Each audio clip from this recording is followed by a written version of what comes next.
성전에 들어가셔서 성전을 청결케 하시는 그 사건을 같이 말씀을 나누었습니다.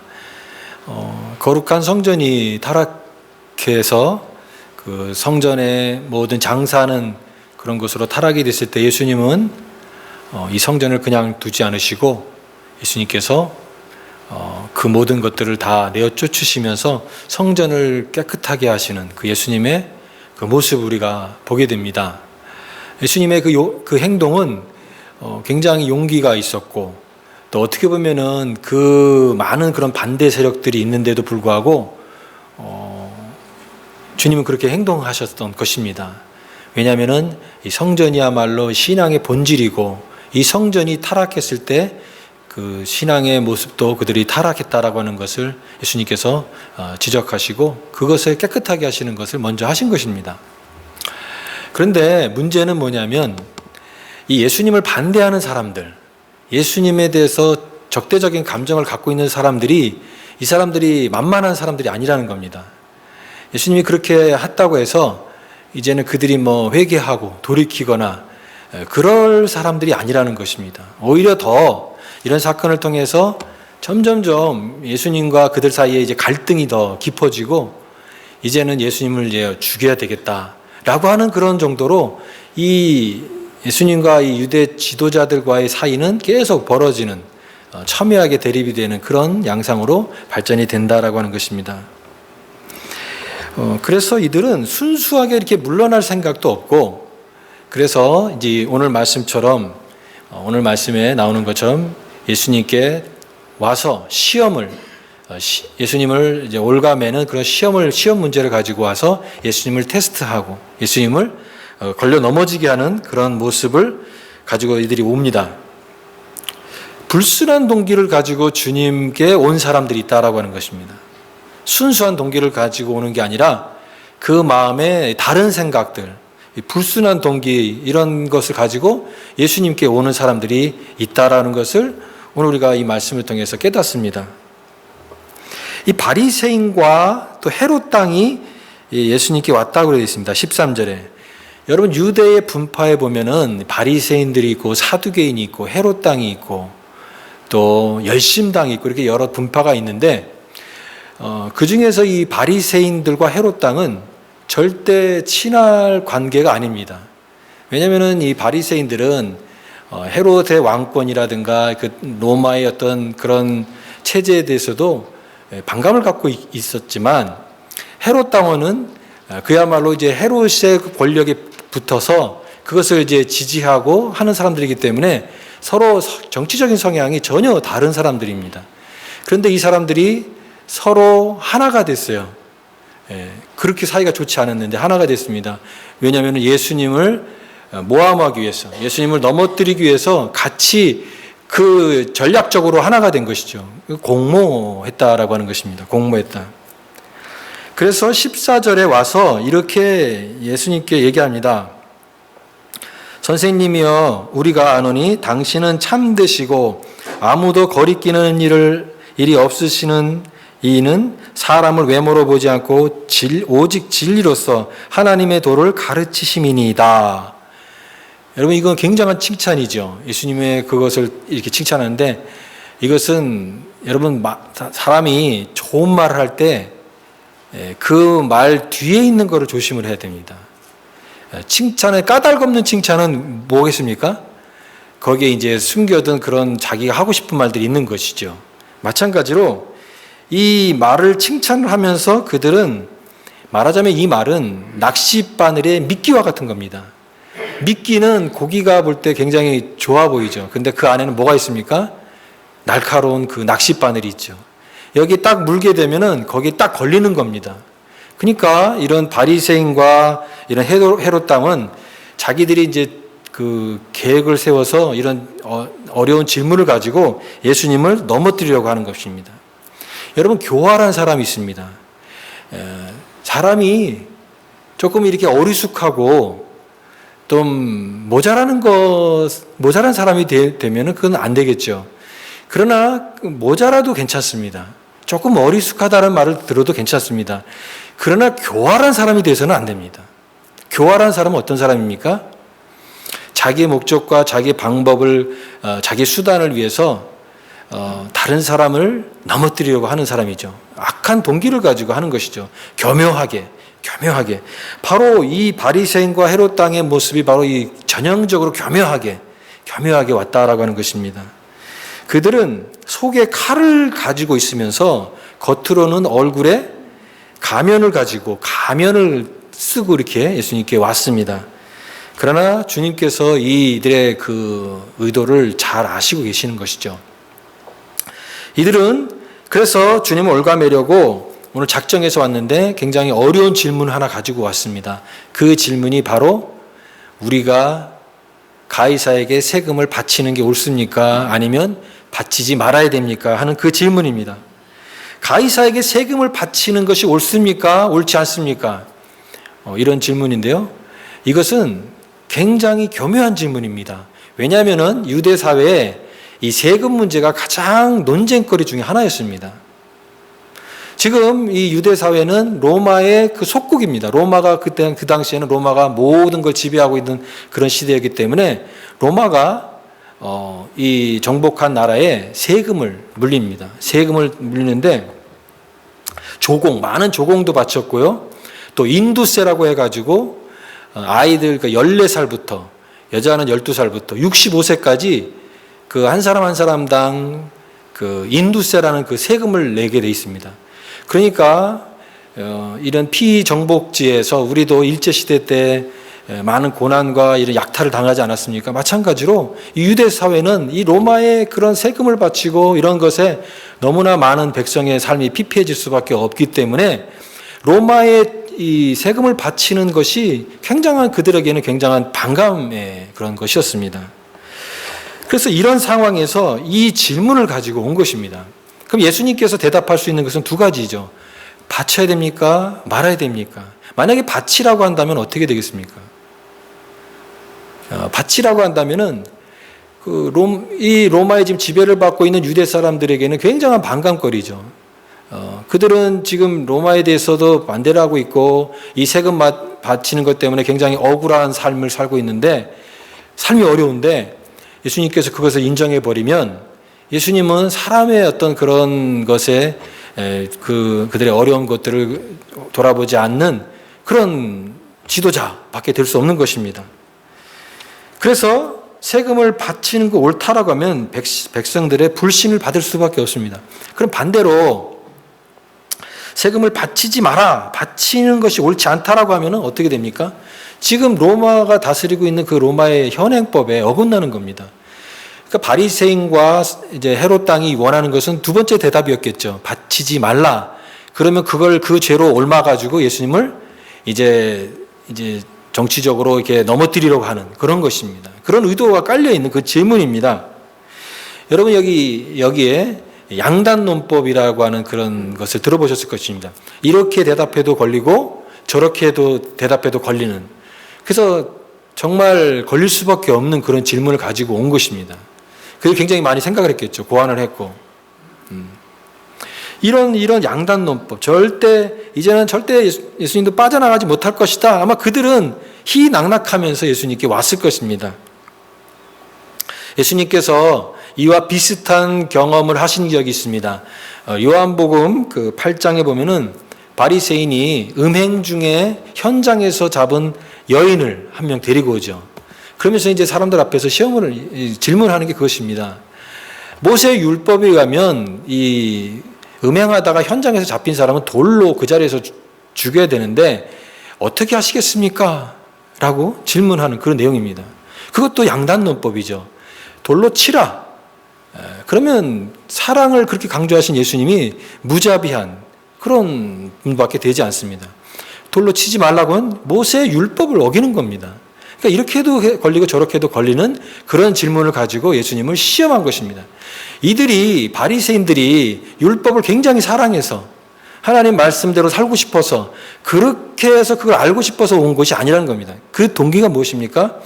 예수님을 시험하기 위해서, 예수님을 고발할 조건을 얻기 위해서 왔다라고 하는 것입니다. 오늘 말씀도 마찬가지로 13절에 보니까 예수의 말씀을 책 잡으려고 왔다라고 되어 있습니다. 예수님을 책 잡으려고 이 꼬투리를 잡고 이것을 고소의 조건을 만들기 위해서 이들이 왔다라고 하는 것입니다. 여러분, 이것이 무엇입니까? 예수님께서 이 땅 가운데 왜 오셨습니까? 하나님의 나라를 전하기 위해서 오셨습니다.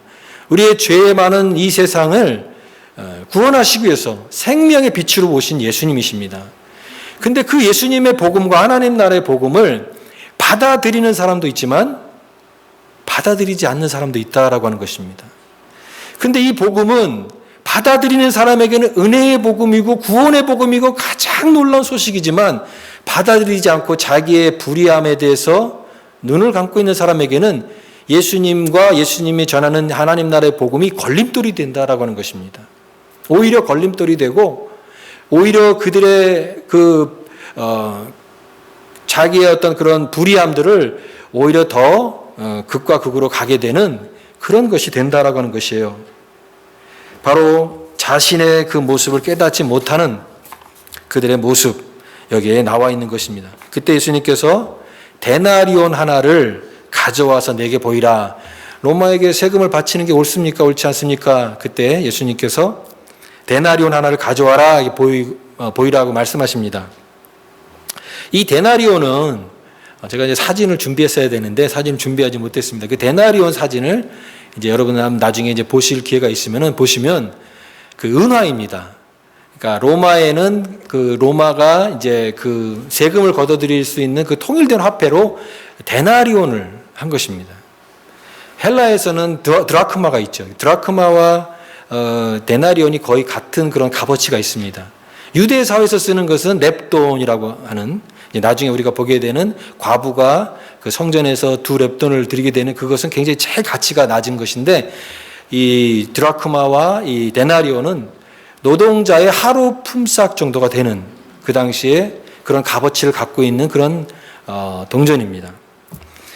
여기에는 이 은화, 이 데나리온에는 로마 황제의 그 형상이 있습니다. 그 로마 동전 안에 황제의 형상이 있는데 그게 이제 디베리오 황제, 티베리우스 황제의 그 형상이 있습니다. 그러니까 가이사, 여기 우리 성경에서, 우리 우리말 성경에서는 한문에서 온 그런 번역이 있기 때문에 이제 가이사라고 되어 있는데요. 가이사, 이제 케자르, 시저, 다 같은 말입니다. 독일어에는 카이저, 러시아에서는 짜르, 뭐 이런 황제, 최고 권력을 가지고 있는 그것을 지칭하는 것이 이제 가이사입니다. 로마의 황제가 가이사입니다. 그래서 가이사 아우구스투스, 옥타비아누스 황제가 이제 제정 로마를 이루면서 자기에게 이제 그런 칭호를 붙였지요. 아우구스투스라고. 그게 뜻이 뭐냐면 존엄자다. 그러니까 사람이 황제가 제일 높아지는 수준이 어디냐면 하나님 정도 수준까지 높아지는 거예요. 황제를 숭배하고 최고의 그런 어떤 그런 신의 영역에 이르기까지 그렇게 높아진. 그래서 로마의 모든 속국들은 그 황제의 그런 영역 아래에서 살고 그의 통치권 안에서 살고 또 그의 통치권에 대한 복종의 의미로서 이 세금을 바치는 것입니다. 근데 예수님께서 이 티베리우스 형상이 새겨져 있는 그 데나리온을 하나 가져오게 하시면서 그리고 나서 예수님께서 놀라운 대답을 하십니다. 바로 우리가 읽었던 그 내용이죠. 가이사의 것은 가이사에게, 하나님의 것은 하나님에게 바치라. 여러분, 이 대답은 굉장히 간단한 대답이죠. 아주 짧은 대답이지만 여기에 담겨 있는 이 도전과 이 깨달음과 의미는 굉장히 깊은 내용이 담겨 있습니다. 그래서 오늘 짧은 시간이지만 이 여기에 담겨 있는 오늘 우리에게 주는 교훈이 무엇인지를 잠시 말씀을 나누기를 원합니다. 이 말씀에 대한 해석을 몇 가지 소개하기 원합니다. 여러분, 우리가 이 세상에서 살고 있습니다.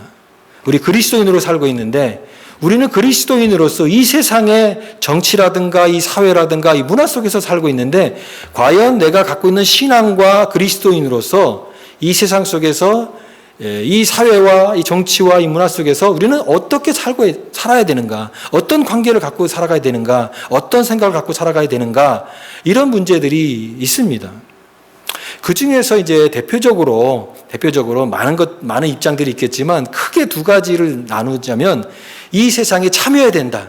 우리 그리스도인의 신앙은 이 세상 속에 적극적으로 참여해야 된다라고 하는 그런 어떤 의견이 있습니다.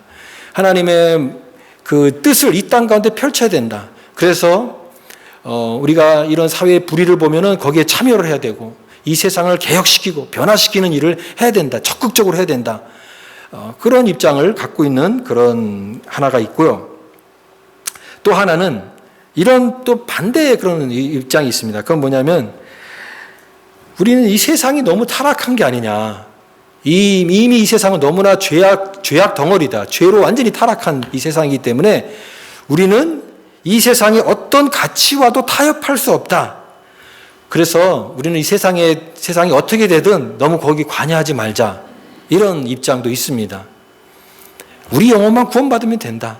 우리만 구원받으면 됐지 이 세상은 이렇게 가다가 어차피 망하고 어차피 저렇게 멸망받을 세상이기 때문에 우리는 오히려 이 복음적 공동체 안에서 함께 신앙생활하고 이 세상이 어떻게 돌아가든지 거기에 너무 관여하지 말자. 이런 생각을 가질 수 있다라고 하는 것이요. 그렇게 보수적인 입장에서 사회 참여를 되도록이면 종교생활이라든가 교회라든가 좁은 의미에서 영적인 구제에만 관심을 갖고 우리의 범위와 관심의 범위를 축소시켜서 우리의 신앙생활을 그렇게 하는 분들도 계십니다. 그들이 가장 근거로 삼는 그 근거 구조 중에 하나가 오늘 말씀일 수가 있어요. 가이사의 것은 가이사에게, 하나님의 것은 하나님에게. 가이사의 것은 이 세상의 것은 세상이 돌보도록 해라. 우리는 하나님의 것에 집중하고 영적인 일, 우리가 구원받는 일에만 집중하겠다. 이 세상에 대해서는 너무 관여하지 말자. 이렇게 생각할 수 있습니다.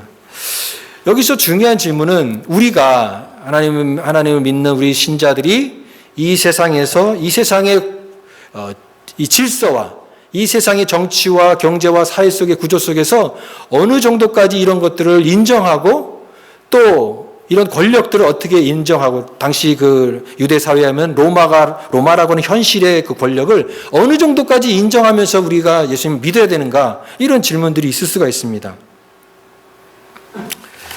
그런데 여기 이스라엘 백성들은 하나님의 택한 백성이고 하나님의 것이에요. 근데 지금 현실은 어떻습니까? 현실은 지금 로마의 지배를 받고 있는 상황입니다. 그럴 때 지금 현실에 있는 그 정치 권력인 이 로마를 부정하거나 이거에 대해서도 전혀 이걸 따르지 않거나 그런 것이 아니라 어느 정도 현실적으로 그것을 인정할 수밖에 없다라고 하는 문제가 있는 것이죠. 로마 황제가 마음에 들어서 그를 따르는 것이 아닙니다.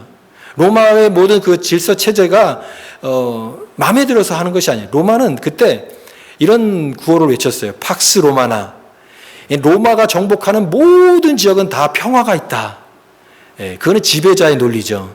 그 평화는 진정한 평화가 아니라 로마가 갖고 있는 힘의 권력으로 만들어지는 어떤 그런 강압적인 그런 평화였지 진정 인간의 그런 본질에서 나오는 그런 평화는 아니지 않습니까? 근데 로마는 그렇게 지배층들을 그렇게 했다라고 하는 것이죠. 로마의 모든 것들이 마음에 들지 않고 로마의 황제가 그는 자기가 신인 줄 알고 착각하는 그런 아주 교만한 사람이지만 그럼에도 불구하고 어느 정도 이 사회의 질서와 하나님의 통치의 기관으로서 그 통치의 수단, 도구로서 그 수준을 인정하는 것, 그런 것도 필요하다라고 하는 것입니다. 우리 신앙은 이 세상에서 하나님의 뜻을 따라 살아가는 것입니다. 우리는 이 세상 속에서 선한 영향력을 미쳐야 됩니다. 만약 이 세상이 불의하고 잘못된 길로 가고 악한 것들이 횡행하게 될 때 우리는 아모스처럼 오직 공법을 물같이 정의를 하수같이 하나님의 말씀의 정의와 진리를 외칠 필요가 있습니다. 담대하게 외칠 필요가 있습니다. 그런데 딱 거기까지입니다. 무슨 말이냐면 내가 옳다라고 하는 신념 때문에 이 기존에 있는 정치 권력에 맞서거나 막 대항하거나 이것에 대해서 막 정치적인 행동을 하는 것은 조심해야 된다라고 하는 것입니다. 조심해야 된다. 예수님 당시에도 로마로부터 독립을 위해서 유대의 독립을 위해서 그런 정치적인 그런 생각을 가지고 뭉쳤던 집단이 있습니다. 그게 바로 열심당입니다. 젤롯, 열심당. 그들은 이제 칼을 품고 다녔죠. 마치 우리가 일제시대 때 독립투사, 독립운동하는 사람들처럼. 그래서 지금 이 불의한 이 로마를, 이 압제를 다 벗어나고 우리가 정치적인 해방을 꿈꾸는 그런 것으로 그들은 열심당을 가졌습니다. 예수님은 그런데 이 열심당을 가입해서 활동하지 않으셨습니다. 내 나라는 이 세상에 속하지 않았다라고 말씀하시면서 그렇게 폭력적인 방법이라든가 그런 무력의 방법으로 하나님 나라 이 땅 가운데 세우지 않으셨어요. 열심당과는 예수님께서 거리를 두셨습니다. 또한 이 세상이 타락하고 악하니까 우리 영혼만 구원받으면 된다. 이 세상이 타락하고 이런 세상의 권력에 대해서는 그냥 그들 나름대로 내버려 두고 우리는 우리의 구원에만 신경을 쓰자. 여러분, 예수님 당시에 또 신약 성경에 나오진 않지만 에스네파라는 그 파가 있습니다. 유대 여러 문헌에 나오는데 여러 그런 그 분파가 있었어요. 이들은요, 로마도 꼴보기 싫고 유대의 어떤 종교 지도자도 꼴보기 싫고 그래서 자기네들끼리 사회 지역에 있는 그 공동체를 형성해서 그들이 숨어 살면서 신앙의 공동체를 만들어서 신앙생활을 했던 사람이 있습니다. 그들이 에스네파입니다. 여러분, 근데 예수님은 이 에스네파에도 소속되지 않았습니다. 예수님은 이 세상에 어떤 그 권력과 전면적으로 투정을 하거나 겉으로 이렇게 하는 것도 하지 않으시고, 또 예수님은 그것에 대해서 꼴보기 싫고 또 못마땅해서 산에서 숨어 사는 은둔 공동체로 신앙생활을 하지도 않으셨습니다. 우리 그 찬양 중에 주님 뜻대로 살기로 했네라고 하는 그런 찬양이 있죠. 주님 뜻대로 살기로 했네. 그 찬양의 2절 가사에 보면 이런 가사가 있습니다. 세상 등지고 십자가 보내. 세상 등지고 십자가 보내. 여러분, 그 가사가 맞습니까? 세상 등지고 십자가 보내.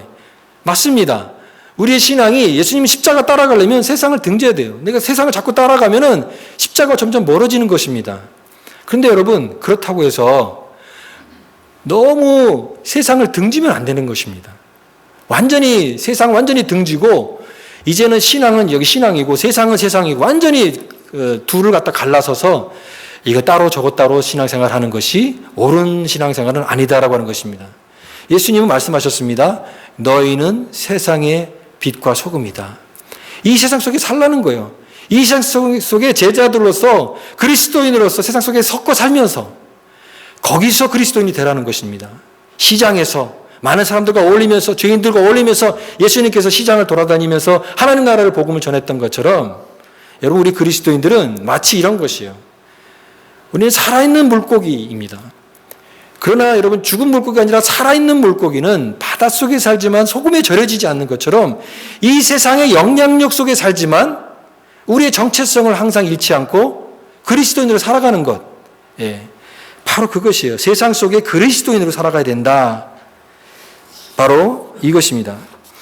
그래서 우리는 여기 다음 문장을 주목하는 것입니다. 가이사의 것은 가이사에게, 하나님의 것은 하나님에게. 우리말 성경에는 거기가 좀 애매합니다. 그래서 가운데 쉼표를 딱 점을 붙였는데, 원래 원어에 의하면 이 카이라고 하는 이 헬라어 이 접속사는 그리고라고 하는 단어도 되지만 그러나도 됩니다. 가이사의 것은 가이사에게 바쳐라. 그리고 하나님의 것은 하나님에게 바쳐라. 이렇게 읽을 수가 있지만 만약에 그러나라고 읽는다면 이렇게 되는 것입니다. 가이사의 것은 가이사에게 바쳐라. 그러나 하나님의 것은 하나님께 바쳐라. 이 의미입니다. 이것은 여러분, 예수님께서 세금을 바쳐라, 바치지 말라, 그런 분명한 얘기를 하신 것이 아니에요. 물론 우리가 세금을 바치는 것이 옳죠. 이 세상의 어떤 질서 체제를 우리가 순응하고 따라가는 것. 그래서 로마서에서 바울도 위에 있는 권세에 복종하라고 하는 말씀이 있죠. 이 세상과 그런 것들을 따르고 하나님께서 세우신 권위로 인정할 필요는 있습니다. 근데 오늘 여기 중요한 질문은 뭐냐면, 그러나 하나님의 것은 하나님께 바쳐라. 이 얘기는 뭐냐면 주권의 문제입니다. 누가 진정한 주인이냐라고 하는 것입니다. 너의 인생의 주인이 무엇이냐라고 하는 질문입니다. 오히려 예수님께서 대답하신 것이 아니라 오히려 그들에게 질문하신 것이에요. 우리의 모든 것이, 우리의 삶은 누구에게 받은 것입니까? 하나님께로 온 것입니다. 나의 삶의 모든 것 누가 주신 것입니까? 하나님께서 주신 것이에요. 그것을 내가 하나님으로부터 받고 모든 것이 하나님으로부터 온다는 것을 고백한다고 한다면 너는 그럼 무엇을 위해 살아가야 되는가? 그 질문이에요. 하나님의 것은 하나님께 바쳐라. 그 질문입니다.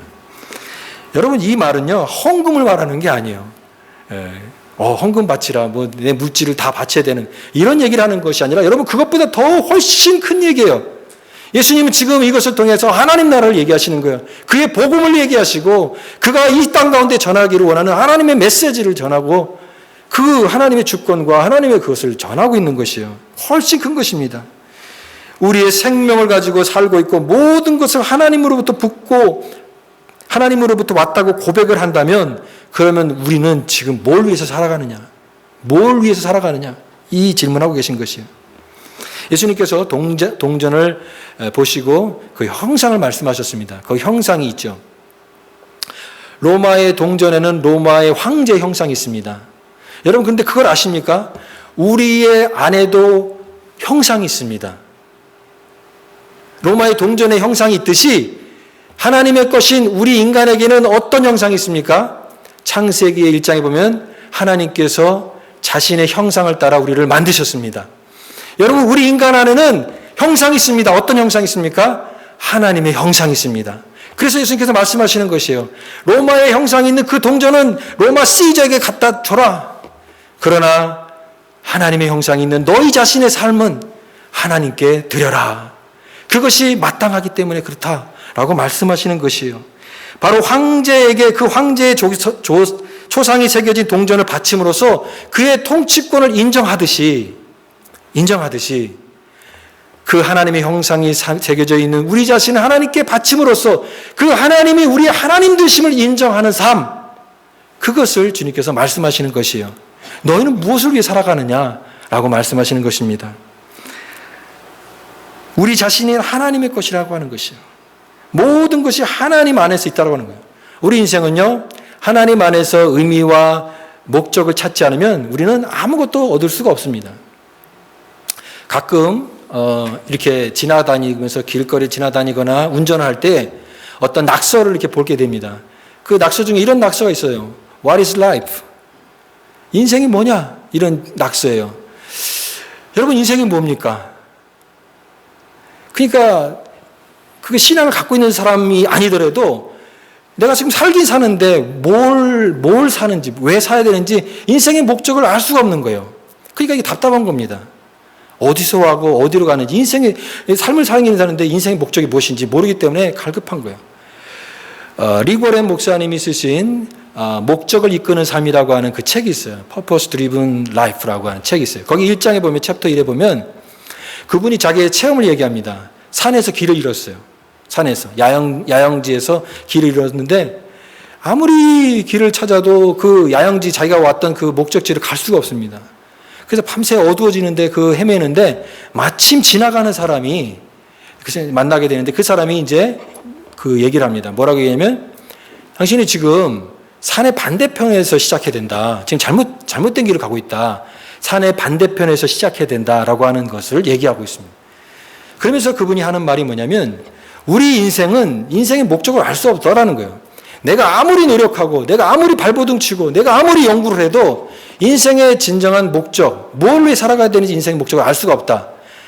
왜냐하면 하나님이 우리를 창조하셨기 때문에 하나님 안에서 우리가 출발하지 않으면 우리 인생을 알 수가 없다. 출발이 잘못됐다라고 하는 거예요. 어디서 오며 어디로 가며 무엇을 위해 살아가는지 우리는 하나님과의 관계성 속에서 그 창조주에서 시작해야 우리는 인생의 진정한 의미와 목적을 깨달을 수 있다라고 하는 그 내용입니다. 여러분, 오늘 우리 삶이 하나님 것이다 라고 얘기합니다. 하나님께 무엇입니까? 그러면 하나님 거 다입니다. 다라고 얘기하지만 여러분, 정말 그렇게 고백하고 살고 계십니까? 여러분, 그 중에 내 거라고 생각하는 것들이 있지 않습니까? 하나님 거 맞습니다라고 얘기하지만 내가 하는 것, 내 것, 이것이라고 하는 그런 내 생각들을 가지고 내가 내 삶을 살아간다고 얘기하고 있지 않습니까? 오늘 이 질문은 그런 질문입니다. 우리에게 도전하는 질문입니다. 너의 모든 것이 무엇이냐? 어디서부터 온 것이냐? 무엇을 위해 살아가야 되느냐라고 하는 그 질문인 것이죠. 그러므로 우리는 우리의 삶으로 이 고백을 답해야 되고 우리의 삶의 내용을 통해서 하나님 앞에 내가 하나님의 것입니다라고 하는 것을 진실하게 고백할 필요가 있는 것입니다. 오늘 무엇을 위해 살아가는 인생인가 이런 질문을 저희가 말씀을 통해서 드렸습니다. 근데 하나님의 형상대로 우리가 지음받은 우리 인간이 무엇을 위해 살아가야 되는가, 하나님의 영광을 위해서 살아가야 된다라고 하는 것이 굉장히 막연하게 들릴 수가 있습니다. 이게 정확하게 그러면 내가 무엇을 위해 살아가야 됩니까? 이런 것도 굉장히 막연하게 들릴 수가 있어요. 감이 잘 잡히지 않습니다. 여러분, 우리가 지금 살고 있는 곳은 피오리아입니다. 피오리아의 삶이 되게 단순합니다. 어떻게 보면 그냥 어제와 똑같은 오늘이 계속 일상적으로 반복이 되는 그런 삶입니다. 그러면서 저는 그런 생각을 해봅니다. 우리가 이런 삶을 살면서 이 그리스도인으로 산다라는 게 과연 무엇일까? 내가 어떻게 그리스도인으로서 이 땅 가운데 지금 이 시간, 이 공간 안에 살고 있는 내가 오늘의 나는 누구인가? 나는 어떻게 그리스도인으로 살고 있는가? 여러분, 그런데 그리스도인으로 산다라고 하는 것은 우리가 뭔가 큰 일을 하고 엄청난 일을 하고 그렇게 해서 우리의 그리스도인의 됨의 존재를 증명하는 것이 아니라 매일매일 살아가는 평범한 일상 속에 그리스도인의 모습이 있다라고 저는 생각이 됩니다. 제임스 스미스라고 하는 그 신학자가 이런 얘기를 했어요. 우리가 살아가는 일상에는 종교성이 있다라고 얘기했어요. 우리가 살아가는 일상에는 매일매일 살아가는 평범한 일상에는 종교성이 있다라고 얘기합니다. 무슨 뜻이냐면 우리가 뭔가를 반복하고 계속해서 그 일을 하는 것이 거기에는 다 종교성이 있다라고 하는 거예요.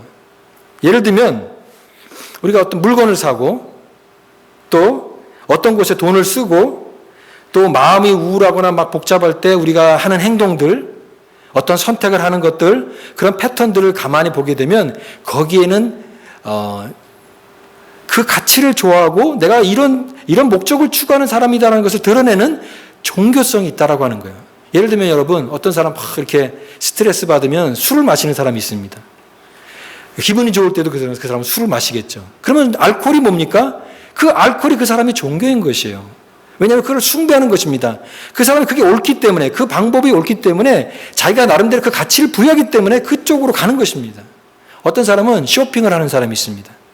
막 물건을 사고 막 스트레스 받으면 물건을 막 사면, 그러면 이 쇼핑의 예배자입니다. 그 사람은 쇼핑을 예배하는 것이죠.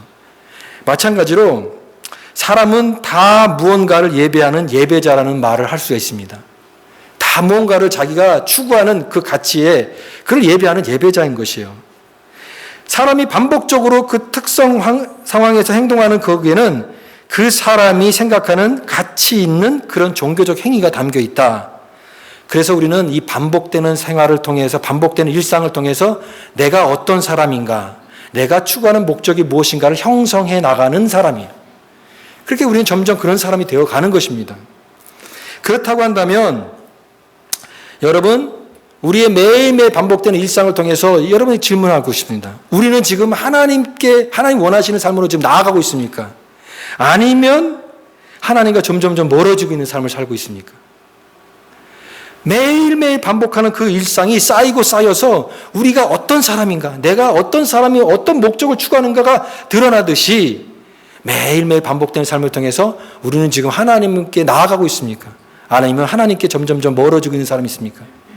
반복되는 일상이 쌓이고 쌓여서 우리는 예수 그리스도를 닮아가는 사람이 될 수도 있고, 그것과 전혀 상관이 없는 내 목적과 내 방법을 가지고 살아가는 그런 사람이 될 수도 있다라는 것입니다. 이것이 바로 오늘 말씀의 그런 내용이에요.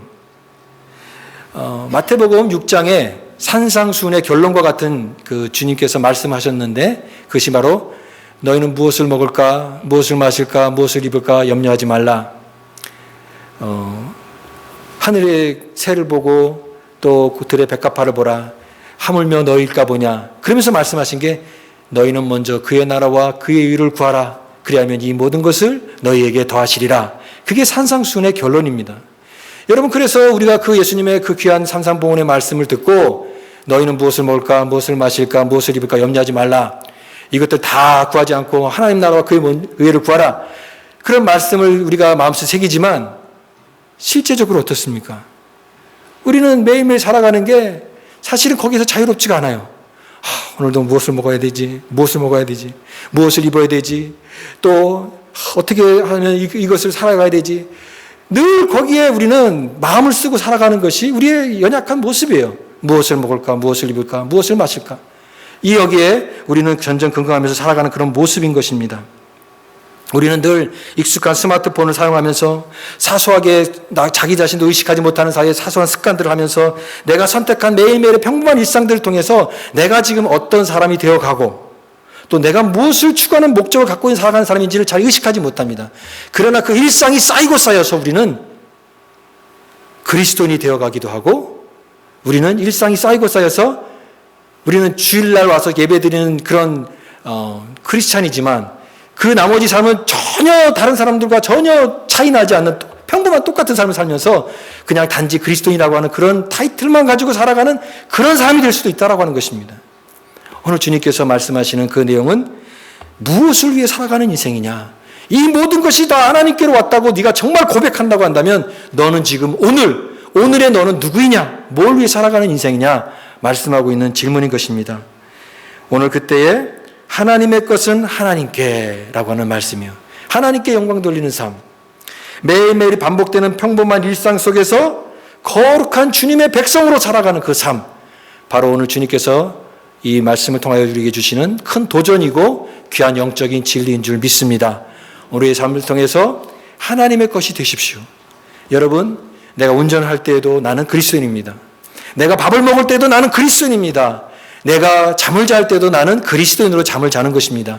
모든 일상에서 나는 그리스도인인 것이고 그렇게 평범한 일상이 쌓이고 쌓여서 우리는 예수 그리스도를 닮아가는 거룩한 주의 제자가 될 것입니다. 하나님께 것은 하나님께 영광을 돌리라. 이 말씀을 가지고 승리하는 거룩한 주의 백성 다 될 수 있기를 간절히 바랍니다. 다 자리에서 일어나셔서 우리